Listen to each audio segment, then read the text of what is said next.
Live from Fargo and serving you on TV, online, and on the go. This is Valley News Live at noon.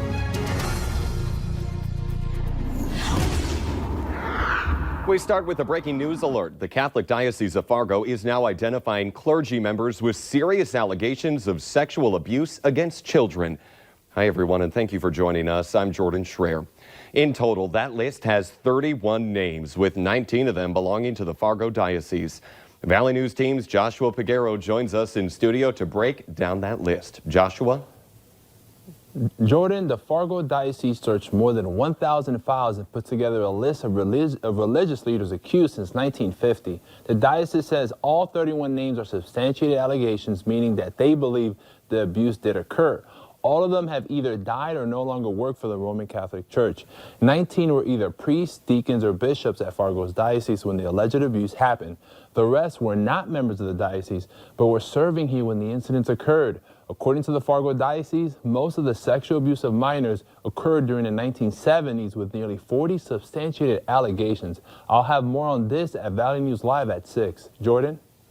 And we will have a full list of those accused of sexually abusing children on our website, valleynewslive.com, or on the Valley News Live app. Thank you, Joshua. New at noon, the Fargo Police Department is warning you of a high-risk sex offender moving to the metro. 25-year-old Alexander Emmons will be moving to 734 College Street North in Fargo. His picture's up on your screen right now. He's charged with gross sexual imposition as a 19-year-old after raping a 14-year-old. High-risk offenders are considered the most likely to reoffend. Also new at noon, one man is sitting in Roseau County Jail right now with pending second-degree murder charges after police say a woman was shot and killed on New Year's Day. 56-year-old Angelo Borison is suspected in the shooting that killed a woman in Badger, Minnesota. The woman was dead when deputies arrived, and Borison was then arrested. The woman's body is undergoing an autopsy. Her name is not yet released. Taking that live look outside, a little overcast, but it actually feels pretty good out there for an early January day.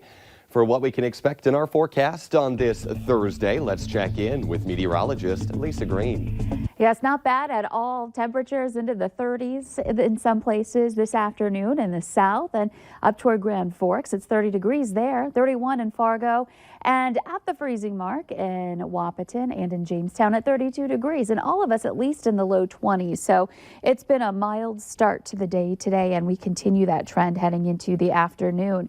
We have been struggling a bit, though, with some fog. It's been come and go here in the valley. We've been seeing some places improve, others seeing those visibilities drop, and we're down to 1.5 miles in Thief River Falls, and visibility in Cooperstown less than 2 miles too, at 1.75 miles, and over in Detroit Lakes as well, talking about some fog there at about 4 miles visibility. So conditions aren't perfect, but it doesn't feel too bad to be outdoors. Here's a look at our satellite and radar map. Not much to show as far as snow is concerned, though there are some places where we may be getting a few flakes flying around, a few flurries here this afternoon. This break doesn't last forever, though. As we head into tonight, we'll see some increasing chances for snow starting around midnight in the west and continuing eastward. And we'll talk more about that and take a look at that weekend planner too coming up. Look forward to it. Thank you, Lisa. The Dilworth Glendon Felton School District canceled classes today because of structural concerns of the heavy snow up on the roof. A structural engineer was brought in to review the buildings, and they had concerns over the Glendon building. It was advised to clear the roof before allowing people back into that building. School starts up as usual on Monday. Downtown Fargo should look a little more open today as crews worked overnight to clear the snow. Plows cut back the largest piles and then put the snow to big piles in the middle of the streets, then had it hauled away in trucks to a designated dump site. One of the overnight projects was clearing off the Radisson parking ramp. The city says it appreciates your patience as crews work to clean up all of our snow. The state of Minnesota is expected to pay $250,000 to give every child born in St. Paul a $50 college savings deposit. The city of St. Paul launched the program yesterday. One of the first St. Paul babies getting access to the account is the daughter of a college professor.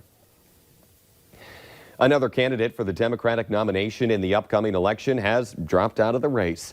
Former Housing Secretary Julian Castro announced this morning that he is suspending his campaign. The 45-year-old struggled at the polls, rarely exceeding 2% in national surveys. Lawmakers return to Washington after the holiday break next week, facing a lot of unanswered questions about the president's impeachment trial. Jeff Bennett has more. 2020 is starting the same way 2019 ended, with a standoff over President Trump's impeachment trial. The president saying he's more than ready for it. I look forward to it. We'll see. We did nothing wrong.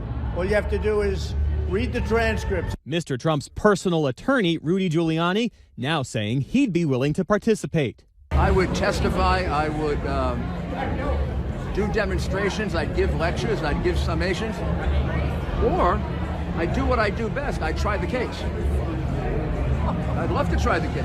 Supreme Court Chief Justice John Roberts, who will preside over the Senate proceedings, issued his annual year-end report on the federal courts. Roberts, while not directly referring to the president, offering these pointed and timely words.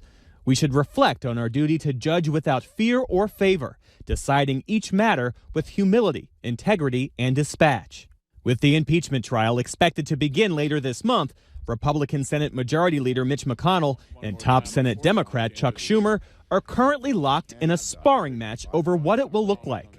Democrats want key White House insiders, including Acting Chief of Staff Mick Mulvaney and former National Security Advisor John Bolton, to testify as witnesses about withholding aid to Ukraine. Let me be clear. This is about getting to the truth. If Democrats can convince 4 Republicans to cross party lines and win 51 Senate votes, they would get to set the parameters and call those witnesses before the impeachment trial starts. Democrats looking to pressure vulnerable GOP senators like Susan Collins of Maine, who faces a tough re-election. I am open to witnesses. I think it's premature to decide who should be called until we see the evidence that is presented. A key witness in the impeachment trial, Secretary of State Mike Pompeo is set to meet with Ukrainian President Volodymyr Zelensky tomorrow.